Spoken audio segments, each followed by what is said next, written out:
আজকের এই ভিডিওতে পিতামাতার ভরণ-পোষণ সংক্রান্ত আইন 2013 নিয়ে আলোচনা করব। এই আইনে কি বলা হয়েছে? সন্তান কি আসলেই বাধ্য পিতামাতার ভরণ-পোষণ দিতে?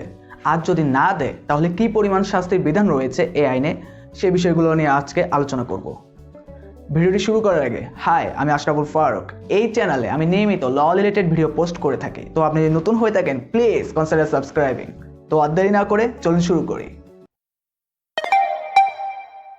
সম্প্রতি বাংলাদেশে পিতামাতার ভরণ-পোষণ সংক্রান্তে পিতামাতার ভরণ-পোষণ আইন 2013 প্রণয়ন করা হয়েছে। এই আইনে বলা হয়েছে পিতামাতার এখন থেকে অধিকার থাকবে তার সন্তানের কাছ থেকে ভরণ-পোষণ পাবার। তো এই অধিকারটা যদি ক্ষুণ্ণ হয় তাহলে পিতামাতা তার সন্তানের বিরুদ্ধে আদালতে যেতে পারবে। এই আইনে ভরণ-পোষণ বলতে অন্ন, বস্ত্র, বাসস্থান, চিকিৎসা এবং সঙ্গ প্রদানকে বোঝানো হয়েছে।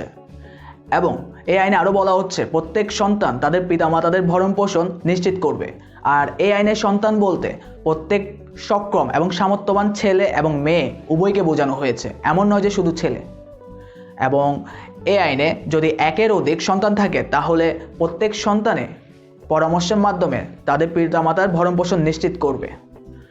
আমরা বিভিন্ন রকম মুভি, টিভি শোতে দেখে থাকি ছেলের বউরা শ্বশুর শাশুড়ির সাথে থাকতে চায় না। ঠিক একই ধরনের যেসব ছেলের বউ রয়েছে আমাদের সমাজে শ্বশুর শাশুড়ির সাথে একসাথে থাকতে চায় না, তাদের জন্য এই আইনটি খুবই কষ্টকর এবং প্যারাদায়ক হবে। কারণ এই আইনে স্পষ্টভাবে বলা হয়েছে প্রত্যেক সন্তানই তাদের পিতামাতার ভরণ-পোষণ নিশ্চিত করার জন্য একই সাথে একই স্থানে বসবাস করবে। এবং যে সন্তানরা চাচ্ছেন তাদের পিতামাতাকে বৃদ্ধাশ্রম বা অন্য কোনো জায়গায় পাঠাতে বসবাসের জন্য, তারাও সচেতন হয়ে যান। কারণ এই আইনে স্পষ্টভাবে বলা হয়েছে কোনো সন্তানই তাদের পিতামাতাকে বা পিতা বা মাতা বা উভয়কে তাদের ইচ্ছার বিরুদ্ধে অন্য কোনো জায়গায়, সেটা বৃদ্ধাশ্রম হোক বা অন্য কোনো আবাসস্থান হোক, তাদের ইচ্ছার বিরুদ্ধে সে জায়গায় বসবাসের জন্য বাধ্য করতে পারবেন না। কোনো সন্তান যদি পিতামাতার সম্মতি নিয়ে আলাদাভাবে বসবাস করে তবুও নিয়মিতভাবে তাকে তার পিতামাতার সাথে সাক্ষাৎ করতে হবে এবং একটি যুক্তিসঙ্গত পরিমাণ অর্থ তাদেরকে প্রদান করতে হবে। এই আইনে আরও বলা হচ্ছে যদি কারো পিতামাতা না থাকে কিন্তু দাদা দাদি বা নানা নানি থাকে, সেক্ষেত্রে তার পিতামাতার যে দায়িত্ব ছিল তার দাদা দাদি বা নানা নানির ভরণ-পোষণ প্রদান করা, সেই দায়িত্বটি সেই সন্তানরা পালন করবে।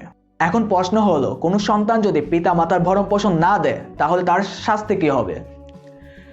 কোনো সন্তান যদি পিতামাতার ভরণ-পোষণ না দেয় সেক্ষেত্রে সেই সন্তানের শাস্তি হবে 1 লক্ষ টাকা অর্থদণ্ড, তা অনাদায়ে 3 মাস পর্যন্ত কারাদণ্ড হতে পারে। আবার এই ক্ষেত্রে কোনো নিকটাত্মীয় যদি বাধা দিতে আসে তার জন্য রয়েছে সতর্কবার্তা। কারণ কোনো নিকটাত্মীয় যদি বাধা দিতে আসে তাকে সেই অপরাধের সাহায্যকারী হিসেবে বিবেচনা করে একই পরিমাণ শাস্তি প্রদান করা হবে। তো সেই নিকটাত্মীয় যে কোনো কেউ হতে পারে। এখন প্রশ্ন হলো, যেই সব মা বাবা সন্তান হতে ভরণ-পোষণ পাচ্ছেন না তারা কি করবেন?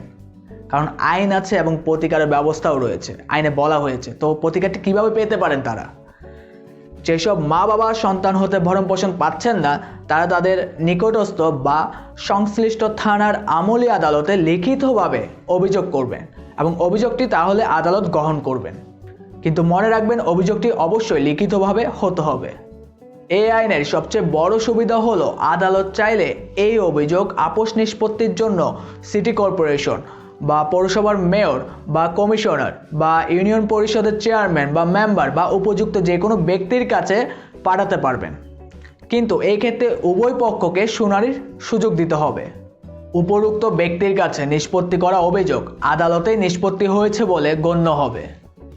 ভিডিওটি শেষ করার আগে বলতে চাই, আমরা কেউ চাইবো না যে কোনো পিতামাতাকে তার সন্তানের বিরুদ্ধে ভরণ-পোষণকে কেন্দ্র করে আদালতে যেতে হোক। আর যদি যেতে হয় সেটি আসলে আমাদের সবার জন্যই দুর্ভাগ্য।